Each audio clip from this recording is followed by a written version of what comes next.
일단 본격적으로 이제 대선은 시장에 영향을 주기 시작했기 때문에 우리가 대선에 대한 얘기들을 나눠야 하고 대선에 영향을 갖고 포트폴리오를 조정을 하거나 반영을 해야 될 시기가 왔습니다. 그럼 바이든이 현재 어떤 정책을 갖고 있느냐에 따라서 향후에 바이든이 당선이 된다면 올 수 있는 금융시장에 대한 예상을 해봐야 되겠죠. 특별히 트럼프에 대해서 그 사람이 어떤 정책을 쓸 거라는 거에 대해서 궁금해하실 필요 없어요. 이미 다 알고 있어요, 우리는. 그죠? 그러니까 바이든에 대해서만 얘기를 하는 겁니다. 그런 측면에서 바이든이 어떤 주장을 하고 있느냐라고 말했을 때 지나간 며칠, 한 주일 전에는 주주 자본주의 반대하겠다고 말해서 월가에 있는 사람들로 하여금 경악을 금치 못했어요. 바이든이 되면 망하는 거 아니야?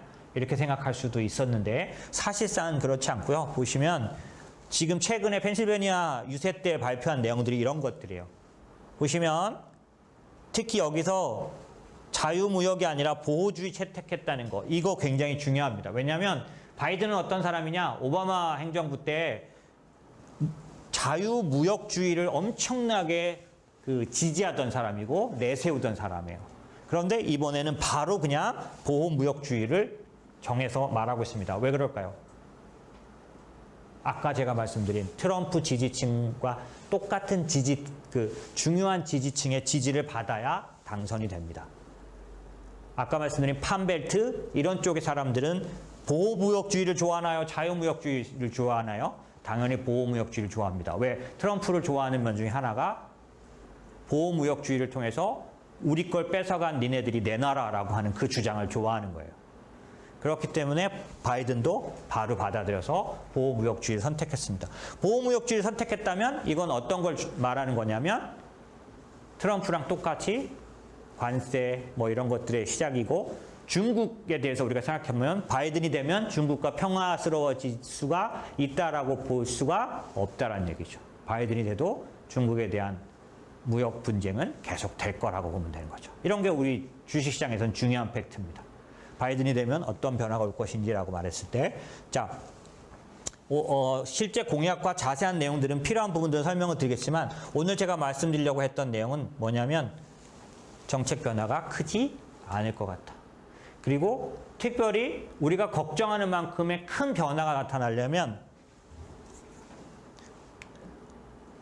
요게 중요해요. 요거. 요게 뭐냐면 DDD, RRR, RRD, DRD. 이게 뭐냐면 대통령은 민주당이냐 공화당이냐, 상원의원이 민주당이 장악했냐 공화당이 장악했냐, 하원을 민주당이 장악했냐 공화당이 장악했냐. 바이든이 됐으면 대통령은 민주당, 바이든이 되면서 상원도 장악했으면 상원 민주당, 하원도 장악했으면 민주당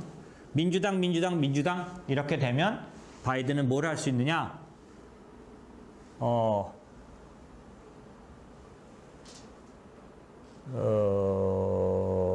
딱 안 보이네요.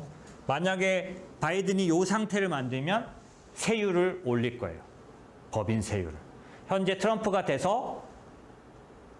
되자마자 지금 몇 년간 일으켰던 가장 쇼킹한 사태는 법인세를 30%대 있던 것들을 20%대 초반까지 떨어뜨렸어요.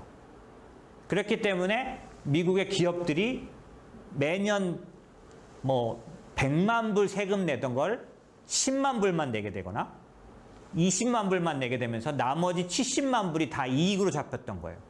지나간 2018, 2019 동안 미국 기업이 더 많이 전 세계에서 올라갈 수 있었던 이유는 법인세 인하에서 왔다고 봐도 과언이 아니에요. 말씀드린 것처럼 세금으로 낼 돈만큼 이익으로 잡혔으니까. 이익으로 잡혔으니까 주가가 올라가는 건 정당하죠.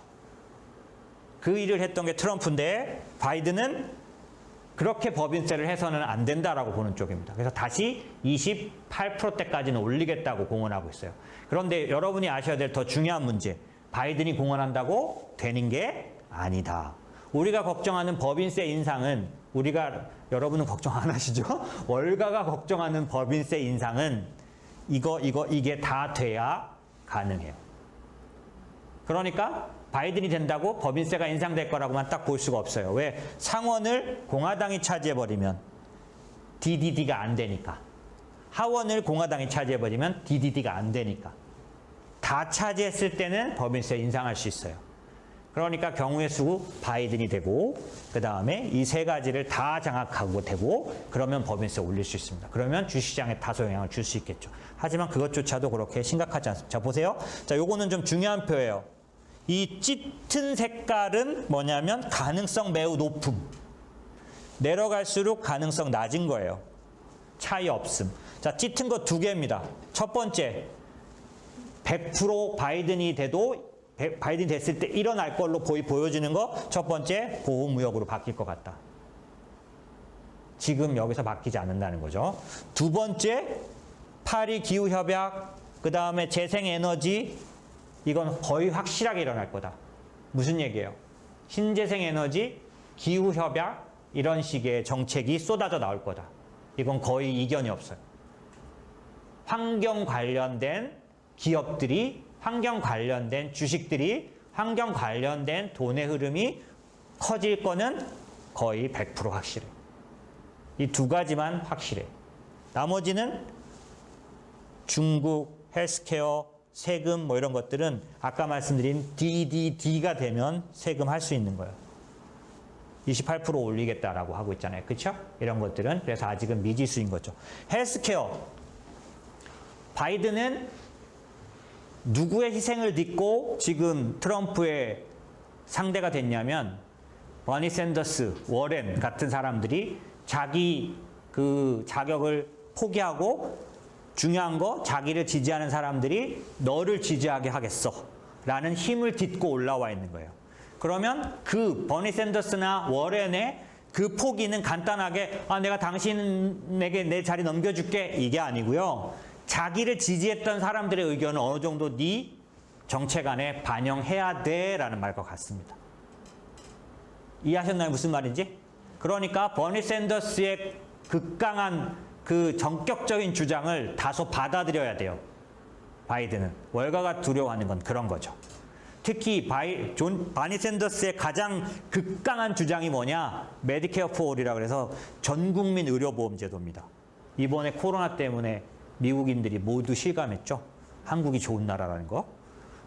그래서 사실 미국 사람들은 전부 메디케어 포를 하고 싶어 했고 버니 샌더스의 주장에 대해서 동의를 할 겁니다. 그럼에도 불구하고 중요한 거 바이든은 버니 샌더스의 유권자들에 대해서 이렇게 얘기를 하면서 그건 받아들이지 않기로 했어요. 그러니까 헬스케어에 대해서 메디케어 포 올로 가지는 않겠다고 분명하게 선언을 했어요. 그럼 이게 무슨 문제를 좌우하느냐? 우리 포트폴리오에 헬스케어가 있거든요.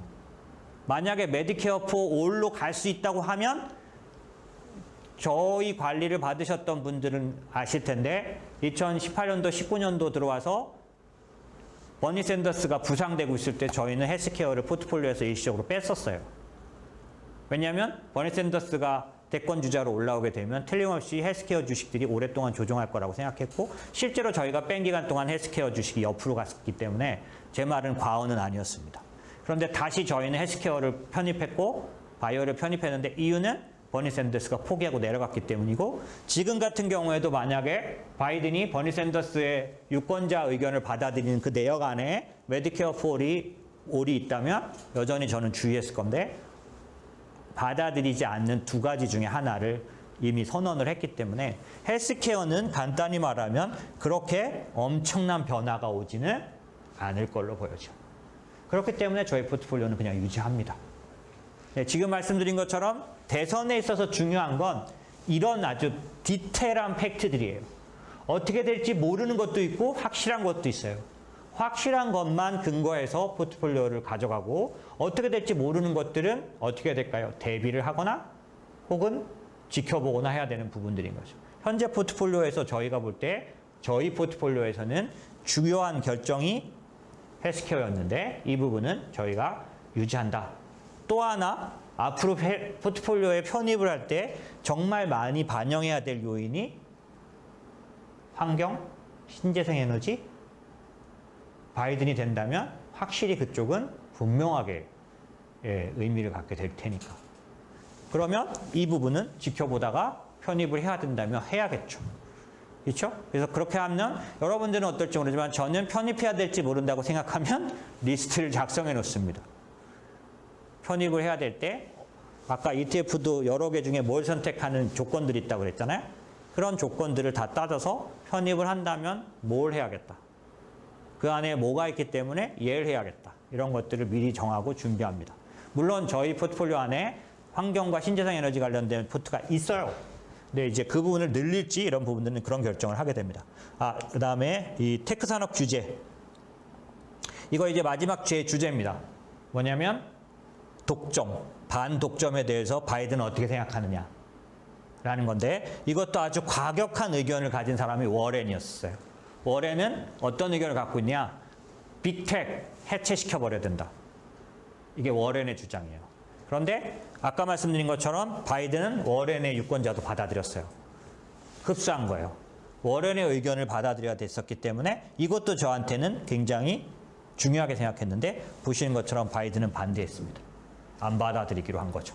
그래서 빅텍에 대해서 반독점 때문에 해체까지 주장하는 강력한 아주 강한 의견은 바이든은 안 하기로 한 겁니다. 그런 면에서 저희는 기술주 기반의 포트폴리오이기 때문에 굉장히 중요한 의사결정, 저희는 아주 중요하게 바라보고 있는 내용입니다. 그럼에도 불구하고 반독점 관련된 조사나 영향은 있을 듯 하기 때문에 다음 주제에서 자세히 설명드리겠습니다. 자, 그렇게 말씀드렸고 그 다음에 그런 면에서는 확실한 것과 확실하지 않은 것들을 분류를 좀 해봤는데 아까 말씀드린 보호무역주의, 디글로벌리제이션 같은 경우는 이런 식의 결과가 옵니다. 결국 이런 정책을 쓰면 인플레나 채권이 낮고 DM, 이거는 뭐냐면 선진국 투자라는 거예요. 이런 것들 결정나는데 가운데 있는 게 거의 확실한 거예요. 이거는 변하지 않는 팩트입니다. 일단 재정정책이 주도할 것 같다. 결국 재정정책이 주도하면 저희가 포트폴리오를 정하거나 시장을 바라볼 때 제롬 파월의 의견도 중요하지만 트럼프의 바이든의 의견이 앞으로는 중요해집니다. 재정정책이 주도하는 금융시장. 두 번째, 금융업압. 이거는 제가 영상에서는 여러 번 설명드렸는데 무슨 말이냐면 간단히 말씀드리면 이래요. 코로나 사태는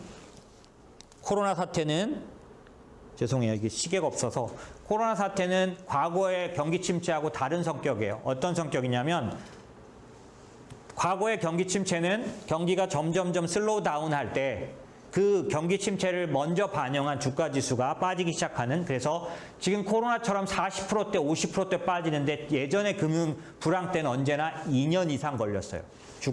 주가가 하락하는데.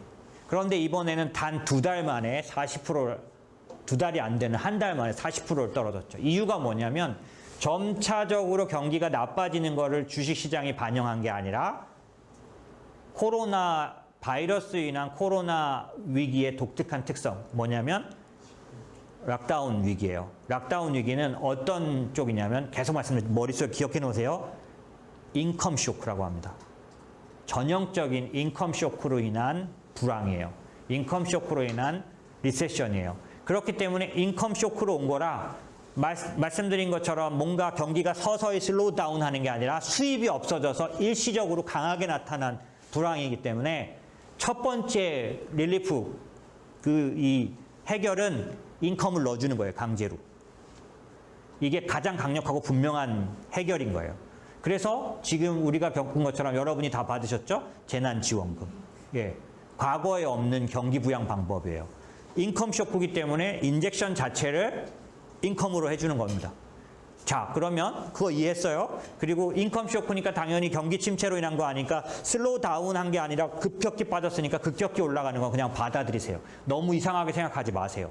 이 자체가 일시적이고 자연재해 같은 바이러스 위기이기 때문에 당연히 빨리 올라올 수 있다라고 그냥 받아들이세요. 왜 그런지 좀 이따 보여드릴게요.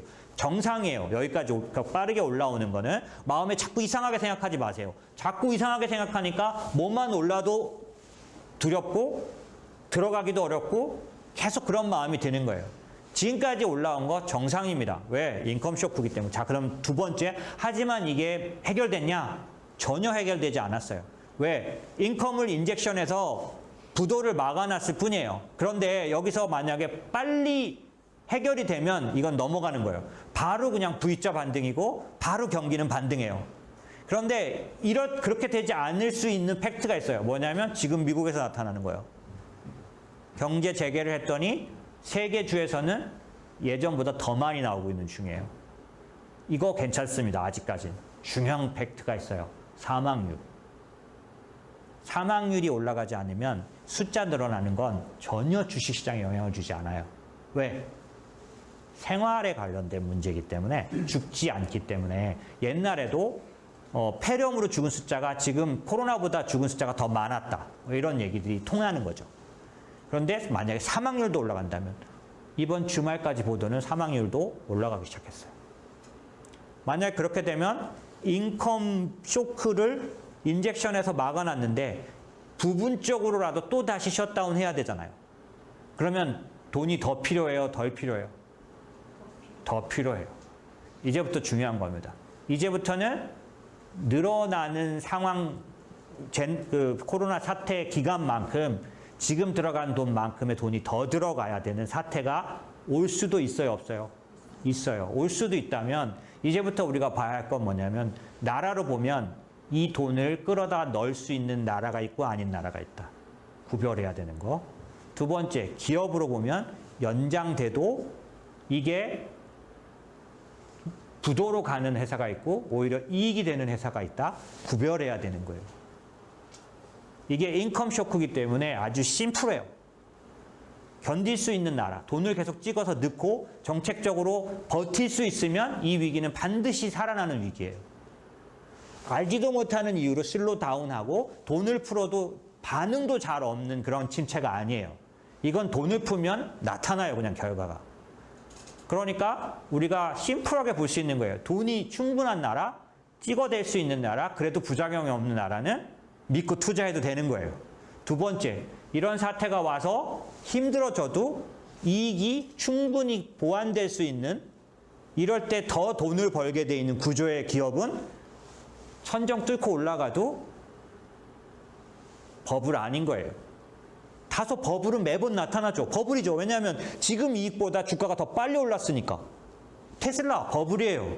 하지만 계속 말씀드리지만 이익이 걔를 증명하면 버블이 아니에요.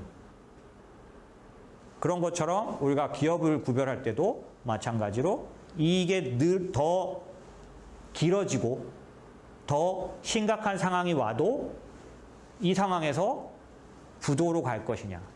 셧다운 해버리면 수입이 단 한 푼도 없는 구조냐. 아니다. 제가 필수 소비자가 얘기를 왜 드렸어요. 테크 기업은 제가 유튜브 찍어놓은 것 중에 왜 기술주를 알아야 되느냐라는 부분을 보시면 이 상황에서 기술주가 이익을 낼 수 있는 구조라서 그렇다고 제가 설명드린 거예요. 뒤집어 말하면 그 30분, 1시간 동안 말한 거예요. 그냥 단 한마디로 말씀드리면 이런 코로나 사태가 와도 기술기업은 돈을 벌 수 있는 구조예요. 그러니까 걔를 사라는 거예요. 그러니까 걔를 높아졌다고 두려워하지 말라는 거예요. 마찬가지 필수 소비재도 이 락다운, 셧다운이 기간이 길어져도 확실하게 늘어난 게 있어요. 집에서도 뭔 했어요? 온라인 쇼핑해서 먹었어요. 훨씬 더 많이 주문해서 먹어야 되고 훨씬 더 많이 요리했어요. 그렇죠? 무슨 얘기냐면 이 사태가 길어지고 늘어져도 필수 소비재는 매출이 올라요. 오를 수밖에 없어요.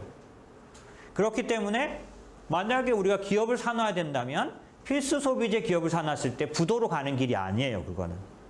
만약에 그 자체가 크고 건실하다면 충분히 투자할 만한 거죠. 이해하셨나요? 그러니까 우리가 지금 이 시장에서 투자를 할 때 그냥 막연하게 코로나니까 막연하게 너무 빨리 올랐으니까 이렇게 부담을 가질 게 아니라 이 하락의 본질, 그 다음에 이 상승의 본질, 그 다음에 이 사태가 이 상황이 나빠질 수 있는 상황에 대한 예상, 그랬을 때 견딜 수 있는 나라는 어디냐? 그랬을 때 견딜 수 있는 기업은 어디냐? 이런 측면에서 접근하시면 그렇게 두려워할 필요는 없는 거예요. 왜? 무방비 상태의 시장은 두려워할 수 있죠. 왜? 사람들이 시장이 오해하고 갑자기 떨어져 버릴 수 있으니까. 근데 지금은 사람들이 오해하고 시장이 오해해도 안 떨어져요. 왜 그럴까요? 가이드가 있어요. 가이드가 그러니까 가디언이 있어요. 가디언. 사람들이 혹시 착각할까 봐 계속 방송으로 말해주고 돈을 퍼부어서 지켜주는 사람이 있어요. 지켜주는 세력이 있어요. 어디? 중앙은행과 정부예요. 지금 같은 코로나 위기, 이렇게 큰 위기가 온 다음에 시장은 1, 2년간 훨씬 더 평탄해요. 왜요? 가디언이 있기 때문에. 맘먹고 부양하려고 하는 돈과 사람들이 있기 때문에 그렇게 여러분이 생각하는 것처럼 막 빠져 들어가지가 않습니다. 3월 달의 하락은 절대로 오지 않아요. 사람은 학습 효과라는 게 있기 때문에 여러분이 생각하는 것처럼 그렇게 마구 내려가지 않는 게 조금 빠지면 지난번에 중앙은행과 정부가 개입해서 이렇게 급하게 올라왔었지라는 걸 기억하고 사버리는 사람들 때문에 깊이 빠질 수가 없어요. 조금 빠지면 사버리기 때문에 더 이상 내려갈 수가 없는 거예요. 그래서 지난번처럼은 절대로 내려갈 수가 없는 거예요. 왜? 기억이 있거든. 이때 중앙은행이 개입하면 올라갔던. 무슨 말인지 이해하시죠? 그러니까 지금 갖고 계신 그런 막연한 두려움은 그냥 막연한 두려움입니다. 말씀드린 강한 금융 억압은 어떤 거냐면 그렇기 때문에 셧다운 위기에서 인컴 쇼크에 있어서 정부가 돈을 넣어주면 이건 버티는 위기이기 때문에 정부는 무조건 돈을 많이 쓸 수밖에 없어요. 이러다가 돈을 조금 쓰다가 더 오히려 망해버린, 어려워져 버린 나라가 신흥국에 많을 것 같아서 저는 신흥국 건들지 말라고 하는 거고요. 이런 면에 있어서 가장 유리한 나라가 미국이기 때문에 미국 투자를 하라고 저는 얘기하는 거고요. 하지만 그럼에도 불구하고 모든 정부는 우리나라 정부조차 내일 발표나나요? 그린 뉴딜? 아주 굉장히 중요한 사안입니다. 잘 지켜보시고 우리나라도 얼마큼 더 지수가 갈 수 있을지 이런 것들이 다 결정하는 사안이에요. 어쨌든지 간에 정부는 돈을 쓰게 돼 있죠. 돈을 쓰면 정부가 돈을 쓰는 돈은 어디서 갖고 온 거예요? 네?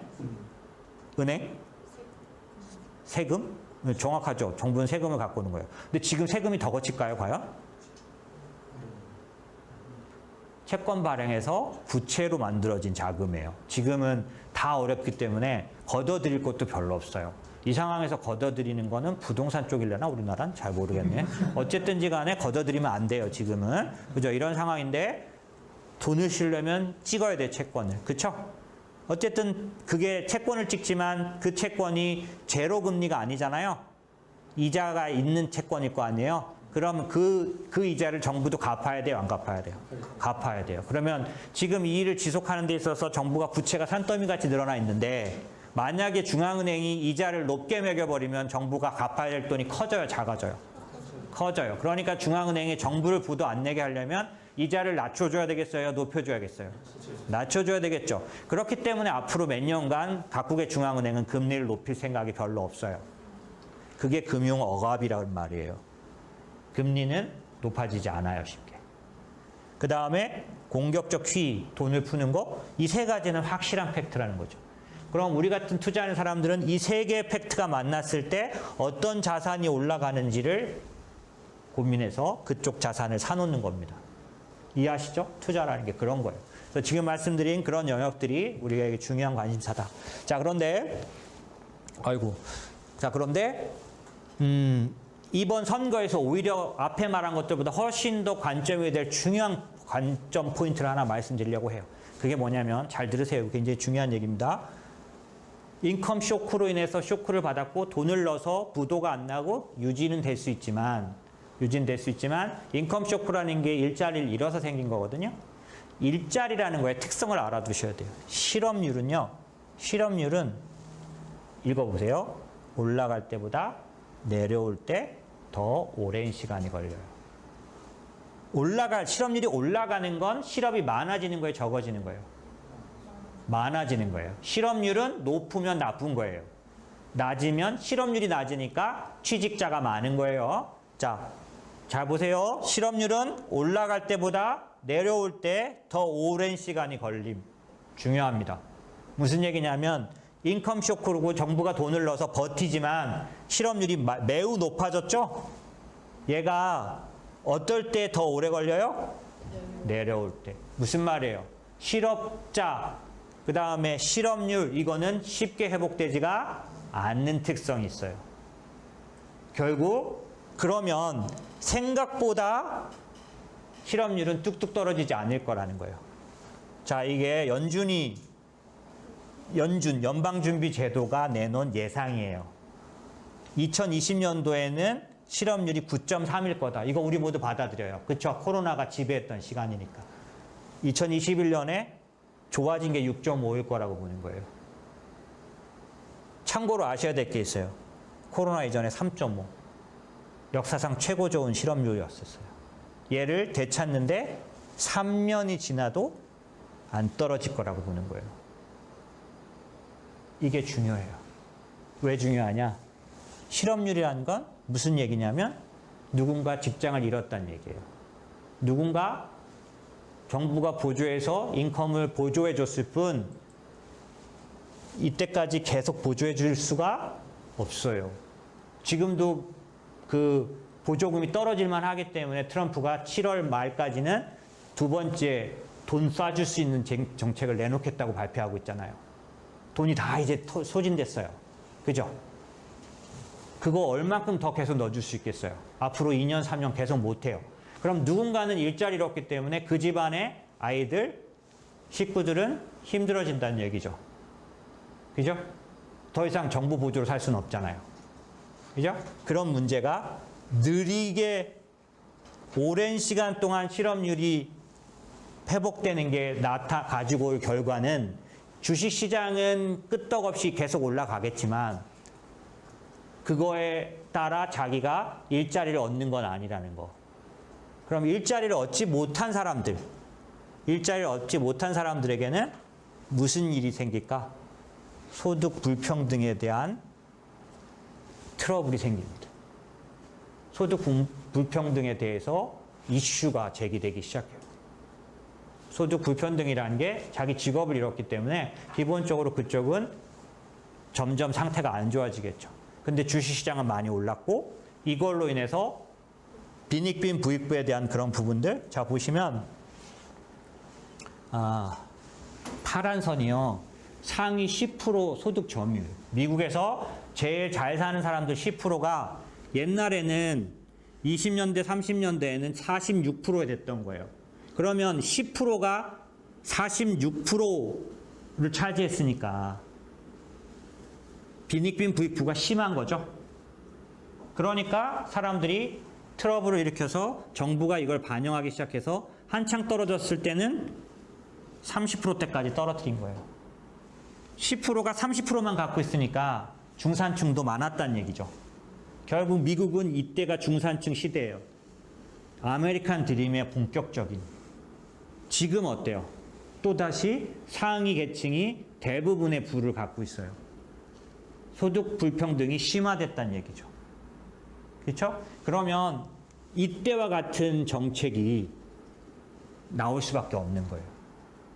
이번 바이든도 여기에 가장 핵심을 짚고 있는 거죠. 그러면 이건 뭐냐? 지난 시간 동안에 불평등에 대해서 정부가 내놨던 대책들이에요. 정책들. 30년대에는 세율을 올렸어요. 그래서 부자 증세 같은 걸 한 거죠. 그랬더니 얘는 내려왔어요. 하지만 법인세를 올렸더니 경기는 망가졌어요. 이때가 대공황 때예요. 오랜 동안 회복이 안 됐어요. 대공황은. 그래서 소득 불평등에 대해서 그런 불만은 낮아졌지만 실제 경제 그 소득 구조는 바꿔놨지만 미국 경제는 안 좋아졌어요. 두 번째는 이때는 인프라 투자. 2차 세계대전 이후에 소득 불평등을 해소한 정부의 방법은 인프라 투자였어요. 이때는 해소도 했고 경제적으로도 타격을 주지 않아서 아주 성공적으로 보는 거죠. 그 다음에 이때는 똑같이 소득 불평등에 대해서 정부가 부동산 규제 완화. 이게 무슨 말이냐면 닌자 대출이라는 거 들어보셨어요? 닌자 대출? 못 들어보셨나요? 일본의 닌자가 아니에요. 닌자의 NI는 노인컴. 그 다음에 닌자니까 NJ니까 노잡. 노인컴, 노잡인데도 대출받게 해줬어요. 그게 뭘로 터졌어요? 서브프라임 모기지가 터진 거예요. 소득 불평등을 잠재우기 위해서 대출을 쉽게 받게 해준 거예요. 집을 살 수 있게. 노인컴, 노잡인데도 집을 살 수 있게 해주니까 그 불만이 가라앉았던 거예요. 근데 경제 구조는 박살났던 거예요. 이게 우리가 지금까지 소득 불평등을 맞았던 미국 정부의 대책의 흐름이에요. 그러면 지금 이번에 코로나 쇼크로 인해서 올 수 있는 현재 상태, 아까 실업률은 빨리 안 낮아진다 그랬죠. 그러면 정부는 어찌됐든 이 소득 불평등에 대한 대책을 준비해야 되는 거예요. 그걸 따라서 발표하는 정책이 우리의 투자 시장을 바꿔놓는 거예요. 우린 그래서 관심을 갖는 거예요. 30년대는 아까 말한 대로 소득 세율을 올리는 걸로 해결했어요. 2차 세계대전 때는 인프라 투자를 했어요. 90년대, 2000년대는 대출 규제를 완화했어요. 이번에는 아마도 이 모든 걸 다 쓸 것 같아요. 다만 세율을 높이는 걸로는 경제가 더 어려워져 버리기 때문에 이건 해결이 아니라는 걸 알아요. 그래서 인프라를 늘리는 정책을 쓰겠죠. 왜? 대출 규제 완화는 더 이상 못해요. 지난번에 터졌던 것들을 알기 때문에 지금 은행이 그렇게 아주 뭐 그런 상태가 아니에요. 그렇기 때문에 대출 못 늘리고 인프라하고 법인세 정도인데, 법인세도 아까 말씀드린 대로 아주 효과적인 해결이 아니잖아요. 그러면 인프라를 투자하는 건데, 인프라를 투자할 때 이번에는 뉴 이코노미식 인프라를 쓸 것 같다. 자, 내일 발표할 그린 뉴딜 같은 얘기예요. 잘 들어보세요. 이 뉴 이코노미 인프라는 뭐냐면 옛날에는 다리를 깔고 교통 항만에다 투자하는 인프라를 했어요. 일자리 만들기 위해서. 그런데 이제는 보시면 고용 창출 효과가 다리 만들고 그다음에 철도하는 것보다 인터넷 산업의 고용이 더 높아요, 효과가. 고용 창출 효과가 뉴 이코노미 쪽 산업들이 훨씬 더 고용 창출 효과가 높다라는 거예요. 보세요. IT 소프트웨어 부분의 고용이 계속해서 늘어나고 있고, 온라인 소비로 인해서 택배 관련 고용도 아주 강력한 일자리로 들어오고 있고, 제약, 헬스케어의 고용 증가도 계속해서 증가하고 있어요. 그러므로 과거처럼 다리를 만들고 철도를 만드는 인프라 정책보다는 그쪽도 있겠지만 이런 뉴 이코노미 투자를 병행한다는 게 내일 발표할 그린 뉴딜이에요. 미국도 똑같을 거라는 거죠.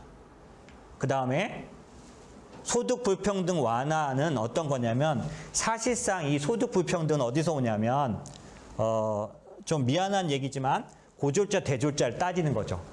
그런데 희한한 건 뭐냐면, 정말로 서베이를 해봤더니 IT 기업이 집중된 지역에 이 집중된 지역 옆에 있는 서비스 업체들이 급여가 좋아요. 왜냐하면 고소득자가 훨씬 더 지불 능력이 높아서 팁도 많고 소득도 좋은 거예요. 그거 IT에 종사하지 않아도 주변 직업들이 다 수입이 높아지는 거예요. 그래서 소득 창출 효과가 사실상 아마존이 중심이 된 도시가 엄청나게 수준이 높아져서, 얼마 전에 아마존이 자기 본사 짓는다고 했을 때 여러 주가 경쟁했죠? 그런 효과예요. 그렇기 때문에 IT 소프트웨어를 육성하고 장려했을 때 오히려 소득 창출 효과가 있다는 게 과거에, 그러니까 지금 최근에 발표된 서베이 결과. 세 번째는 투자를 민간 투자를 유치할 때도 이런 쪽 5G라든지 이런 데이터 센터 같은 쪽은 민간들도 쉽게 돈을 넣게 돼요. 왜? 전망이 좋으니까. 그래서 민간의 돈도 쉽게 끌어들일 수 있는 재정 정책이에요.